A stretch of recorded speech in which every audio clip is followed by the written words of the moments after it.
तो हम आज आरंभ करने वाले हैं एक कविता जो विलियम शेक्सपियर नामक लेखक द्वारा, एक महान साहित्यकार के द्वारा रचित है।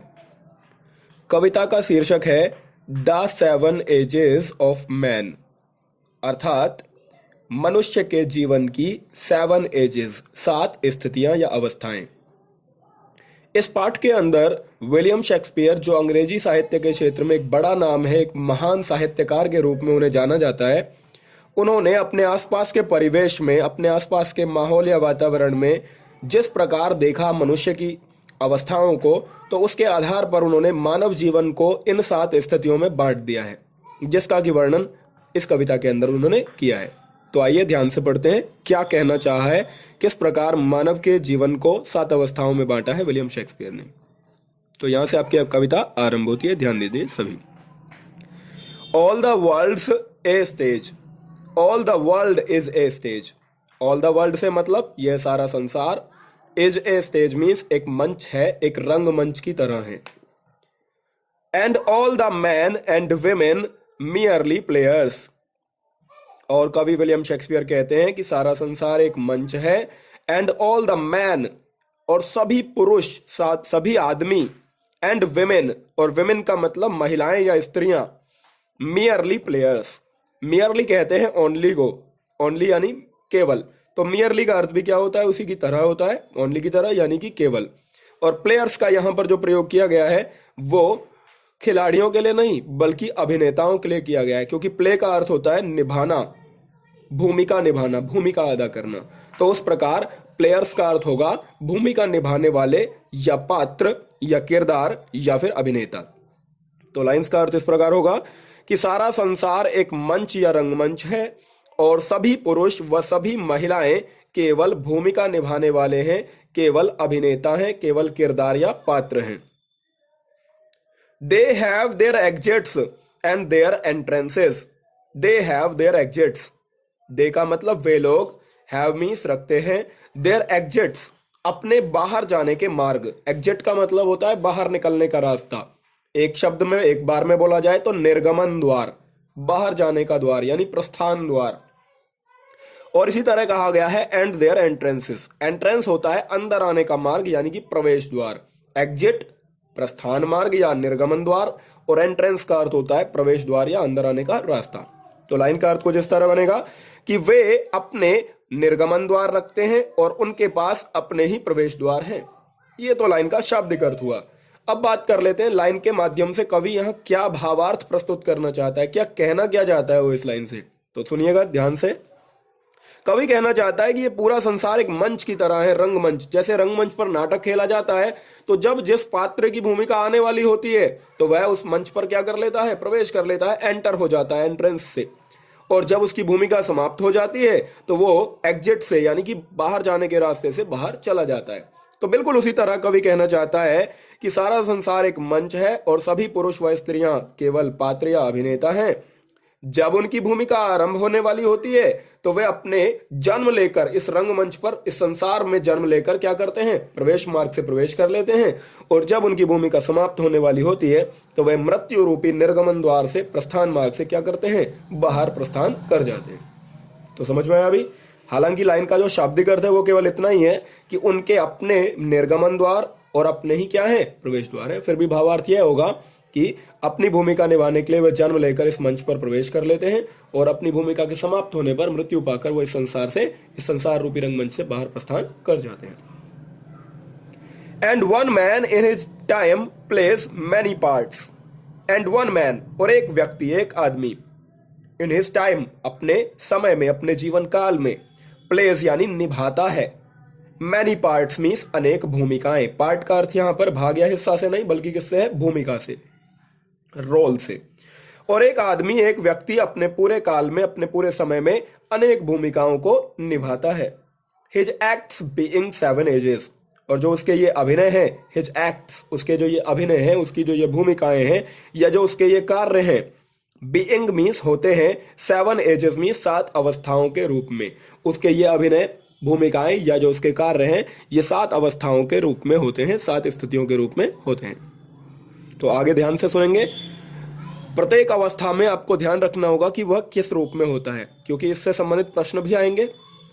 इस पाठ के पीछे जो प्रश्न है उनमें यह पूछा जा सकता है आपसे एग्जाम में कि इस नंबर की अवस्था में व्यक्ति कौन सी अवस्था में होता है, क्या कर रहा होता है। तो इसलिए प्रत्येक अवस्था का ध्यान भी रखना है। तो सुनते हैं ध्यान से।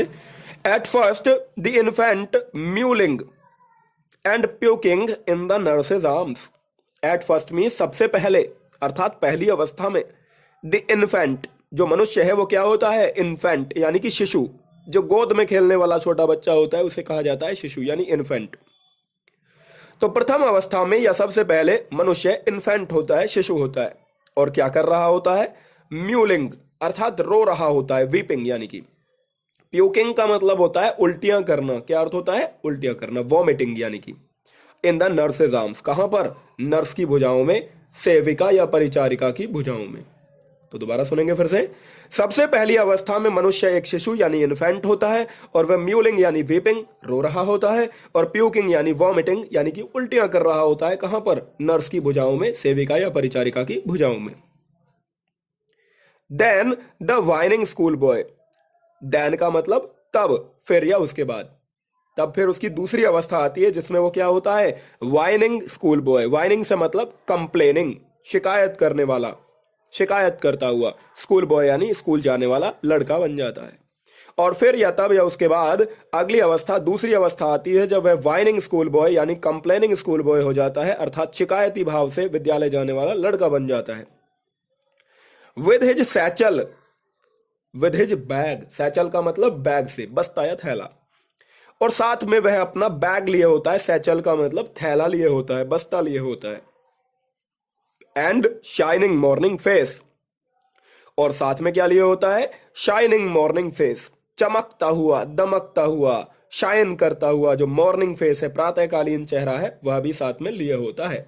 और क्रीपिंग, रेंगते हुए बढ़ रहा होता है, धीरे धीरे बढ़ रहा होता है। क्रीपिंग का वैसे अर्थ होता है रेंगना, पर यहां पर कोई रेंगने वाला जानवर थोड़े ना है। यहां पर तो एक स्कूल बॉय है, स्कूल जाने वाला लड़का है, तो हम कह सकते हैं कि वो धीरे धीरे बढ़ रहा होता है। क्रीपिंग यानी धीरे धीरे बढ़ रहा होता है। किसकी तरह? लाइक स्नेल, एक घोंघे की तरह। घोंघा एक समुद्र में पाया जाने वाला जीव, समुद्री किनारे पर पाया जाने वाला जीव होता है। तो ये घोंघे के समान धीमी गति से बढ़ रहा होता है। अनविलिंगली टू स्कूल, ना चाहते हुए भी। कहां की तरफ? विद्यालय की तरफ। अनिच्छापूर्वक भी, ना चाहते हुए भी वह विद्यालय की तरफ रेंगते हुए धीरे धीरे कदमों से घोंघे के समान बढ़ रहा होता है। ठीक है, तो दोबारा सुनेंगे इसी स्थिति को एक बार फिर से हिंदी में। Then the whining school boy से। तो दूसरी अवस्था मनुष्य के ऐसी अवस्था होती है जिसमें वह शिकायती विद्यालय लड़का होता है, साथ में अपना बस्ता या थैला लिए होता है, और चमकता या दमकता प्रातःकालीन चेहरा लिए हुए वह घोंघे के समान धीमी गति से बढ़ रहा होता है, ना चाहते हुए भी विद्यालय की तरफ। And then the lover. कवि आगे कहता है एंड देन द लवर। और फिर तब तीसरी अवस्था आती है जब मनुष्य प्रेमी बनता है। क्या बनता है? लवर यानी कि प्रेम करने वाला एक युवक बन जाता है। Saying like furnace. Saying SIGH, Sai यानी आहें भरना, गहरी सांस लेना। तो कवि कहता है तब तीसरी अवस्था मनुष्य की आती है जब वह प्रेमी बन जाता है, और वह साइंग मीन्स आहें भर रहा होता है, गहरी सांसें ले रहा होता है। लाइक फर्नेस, भट्टी की तरह।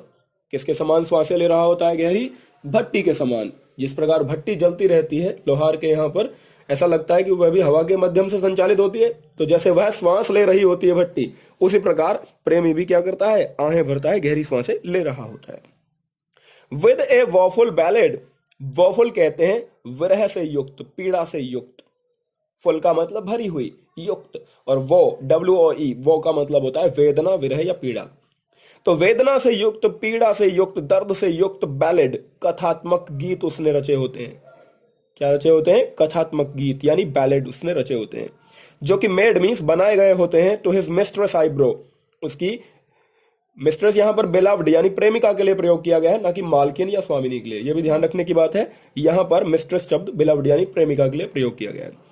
और आईब्रोज आप जानते ही होंगे क्या होता है? भौहें।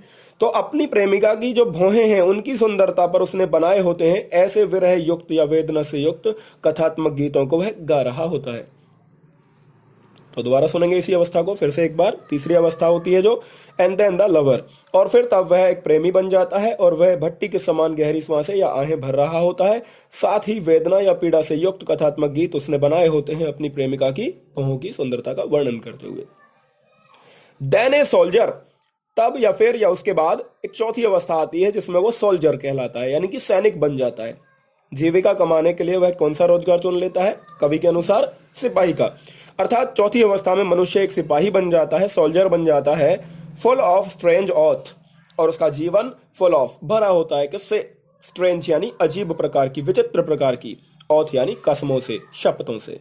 OATH, ऑथ का मतलब होता है शपथ या कसम। तो फिर वह एक सिपाही बन जाता है और उसका जीवन भरा होता है किससे? अजीबोगरीब शपथों से या विचित्र प्रकार की कसमों से। एंड बियर्डेड लाइक द पार्ड, और इस अवस्था में मनुष्य कैसा हो जाता है? बियर्डेड, बियर्ड कहते हैं दाढ़ी को, और वह एक ऐसी दाढ़ी वाला हो जाता है लाइक द पार्ड, पार्ड से मतलब लियोपार्ड, तेंदुआ, उसे छोटे रूप में क्या कहा गया है? यहां पर पार्ड कहा गया है। तो फिर जो सैनिक की अवस्था आती है उसका जीवन विचित्र प्रकार की शपथ या कसमों से भरा होता है, और वह एक तेंदुए की तरह दाढ़ी रखने वाला होता है। अर्थात उसकी दाढ़ी किसके समान बताई गई है? तेंदुए नामक प्राणी के समान बताई गई है। Jealous in honour, sudden and quick in quarrel, कवि आगे कहता है कि वह जीलस, ईर्ष्यालु होता है। इस अवस्था में जो सैनिक की अवस्था होती है, इस अवस्था में वह मनुष्य जीलस, ईर्ष्यालु हो जाता है, इन ऑनर, सम्मान के मामले में, सम्मान पाने की चाहत में वह हमेशा कैसा होता है? ईर्ष्यालु होता है, दूसरों से ईर्ष्या करने लगता है। Sudden and quick in quarrel, और इन क्वारल का मतलब झगड़ा करने के मामले में, झगड़ा करने के मामले में कैसा हो जाता है? क्विक, फुर्तीला, शीघ्र, और सडन का मतलब अचानक ही कर देता है। तो झगड़ा करने के मामले में आकस्मिक और फुर्तीला हो जाता है, तथा सम्मान पाने के मामले में कैसा हो जाता है? जीलस यानी ईर्ष्यालु हो जाता है। सीकिंग द बबल रेपुटेशन, और सीकिंग मतलब तलाश करता है, चाहता है, खोजता है। बबल रेपुटेशन, ऐसी प्रतिष्ठा, ऐसा सम्मान, ऐसी रेपुटेशन जो बबल, बुलबुले के समान होती है। किसके समान होती है? बुलबुले के समान, अर्थात क्षण भंगुर, कुछ समय के सम्मान की वो चाहत रखता है। और even in the cannons mouth, even means भले ही फिर इन द कैनन्स माउथ, तोप के मुंह में ही क्यों ना जाना पड़े, भले ही किस में जाना पड़े? तोप के मुंह में, कैनन्स माउथ, तोप के मुख में भी खड़ा होना पड़े, लेकिन वह क्षणिक या बुलबुले के समान थोड़े समय वाली प्रतिष्ठा भी, सम्मान भी पाने की चाहत रखता है। दोबारा सुनेंगे इस चौथी अवस्था को एक बार पुनः, देन ए सोल्जर से। कवि कहता है कि चौथी अवस्था में मनुष्य एक सिपाही हो जाता है जिसमें उसका जीवन अजीब प्रकार की, विचित्र प्रकार की कसमों या शब्दों से भरा होता है। वह तेंदुए के समान दाढ़ी रखने वाला होता है, सम्मान पाने के मामले में ईर्ष्यालु, और झगड़ा करने के मामले में आकस्मिक और फुर्तीला होता है। तथा यहां तक कि तोप के मुंह में जाकर भी वह क्षणिक या बुलबुले के समान थोड़े समय वाली प्रतिष्ठा पाने की क्या रखता है? चाहत रखता है, तलाश करता है। उसके बाद आती है अगली पांचवी अवस्था। कवि कहता है एंड देन द जस्टिस, और फिर मनुष्य पांचवी अवस्था में जस्टिस यानी न्यायाधीश बन जाता है। क्या बन जाता है? जस्टिस यानी कि न्यायाधीश। इन फेयर राउंड बैली, फेयर कहते हैं अच्छी तरह, राउंड मीन्स मोटा ताजा, बैली मीन्स पेट लिया होता है, और उस पेट में with good capon lined, good means अच्छा खासा, केपन कहते हैं नर चूजे, चूजे यानी बतख या मुर्गी के बच्चे, और लाइन का मतलब जिनके शरीर पर लाइन्स हैं, धारियां हैं, लकीरें हैं। तो कवि कहता है कि उसका जो पेट है वो गोल मटोल होता है अच्छी तरह से, और किनसे होता है वो गोल मटोल मोटा ताजा पेट? विद गुड कैपन लाइंड, अच्छे खासे नर चूजों के मांस से भरा होने के कारण, और ऐसे चूजे जिनके शरीर पर क्या होती हैं? लकीर या धारियां होती हैं। तो कवि कहता है फिर मनुष्य न्यायाधीश की अवस्था में आता है पांचवी अवस्था में, और उसके अच्छे खासे गोल मटोल पेट में अच्छा खासा धारियोंदार नर चूजों का मांस भरा होता है।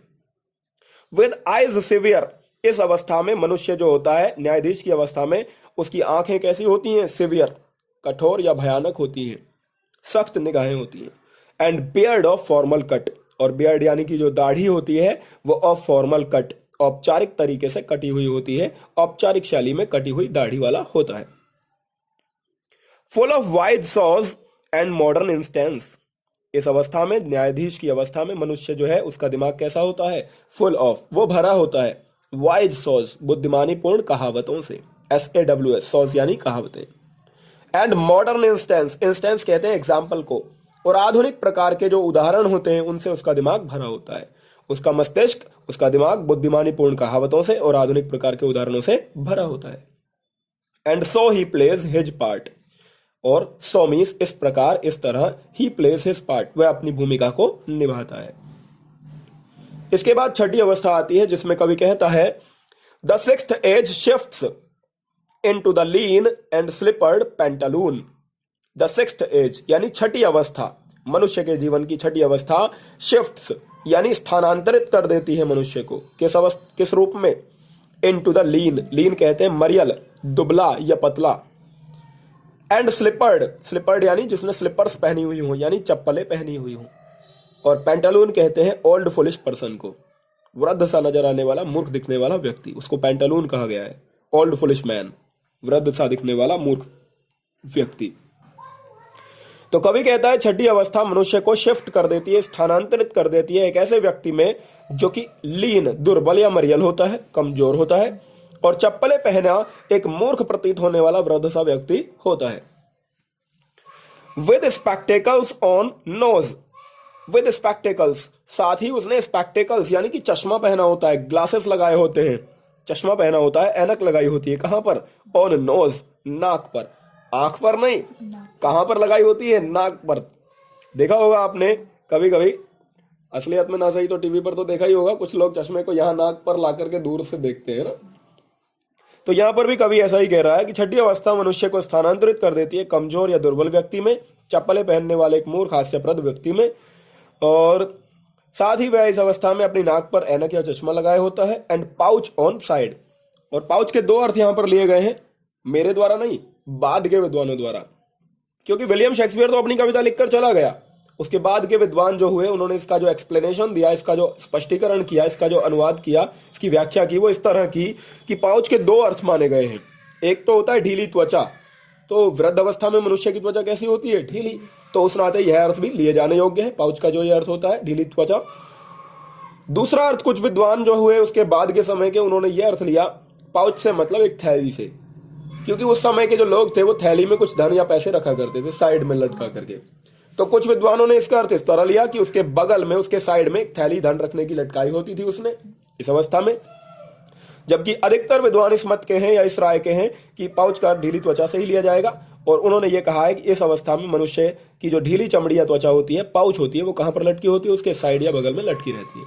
ठीक है, दोबारा सुनेंगे इस अवस्था को यहां तक एक बार फिर से, द सिक्स्थ स्टेज से।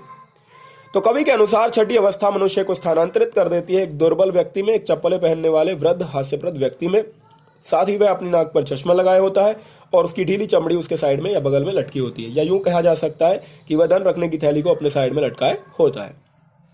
हिज यूथफुल होज, होज कहते हैं लंबे और बड़े जुर्राब को, और यूथफुल यानी जवानी के, जो उसकी जवानी के युवा अवस्था के लंबे और बड़े जुर्राब थे, वेल सेव्ड, जो उसने बहुत अच्छे से सुरक्षित रखे थे, संभाल कर रखे थे, वे a world too wide, too wide means चौड़े लगने लगे हैं, बहुत विस्तृत या बड़े लगने लगे हैं।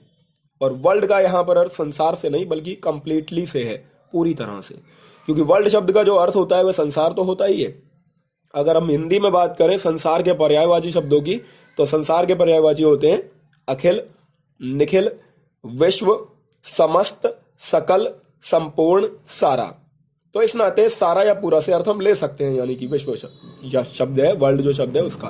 तो यहां जो अर्थ लिया गया है वर्ल्ड का, वो है कंप्लीटली की तरह, पूरी तरह से। तो उसकी जो लंबी और बड़ी जुर्राब है, जो उसने संभाल कर रखी है बहुत अच्छे से, जो उसकी युवावस्था या जवानी की लंबे बड़े जुर्राब थे, वो अब पूरी तरह से अत्यधिक बड़े लगने लगे हैं, टू वाइड, अत्यधिक चौड़े या विस्तृत लगने लगे हैं। किस चीज के लिए? For his shrunk shank, for his shrunk, उसकी सिकुड़ चुकी, शेंक यानी लेग्स, टांगों के लिए, उसकी सिकुड़ चुकी जो पतली हो चुकी टांगे हैं उनके लिए अब वे पूरी तरह से अत्यधिक बड़े लगने लगे हैं, क्योंकि वो बड़े और लंबे जुर्राब थे। जवानी में तो उसकी टांगे बड़ी बड़ी थी, चौड़ी चौड़ी थी, तो वो पूरे आ जाते थे, लेकिन अब वो बड़े लंबे जुर्राब, उसकी जो सिकुड़ चुकी टांगे हैं उनके लिए कैसे लगने लगे हैं? बहुत बड़े लगने लगे हैं पूरी तरह से। And his big manly voice, और जो उसकी बड़ी और पुरुषों जैसी आवाज है, भारी आवाज, वो अब टर्निंग अगेन, दोबारा से बदल रही है, चेंजिंग अगेन, यानी कि टर्निंग अगेन का मतलब चेंजिंग अगेन, वो फिर से बदल रही है। किस तरफ बदल रही है? Toward childish treble pipes, childish यानी बच्चों जैसी, बचकानी। ट्रेबल पाइप्स कहा जाता है तीखी और नुकीली ध्वनि को। ट्रेबल पाइप्स का मतलब तीखी और नुकीली ध्वनि में। जैसे बच्चों की आवाज में तीखापन होता है, उस तरह की आवाज उसकी फिर से होने लग गई है। तो यहां पर कवि कहता है, और उसकी बड़ी भारी आवाज या पुरुषों जैसी जो आवाज थी, मर्दाना आवाज, वह फिर से बदल रही है बचकानी आवाज में, बच्चों जैसी तीखी और उच्च ध्वनि में।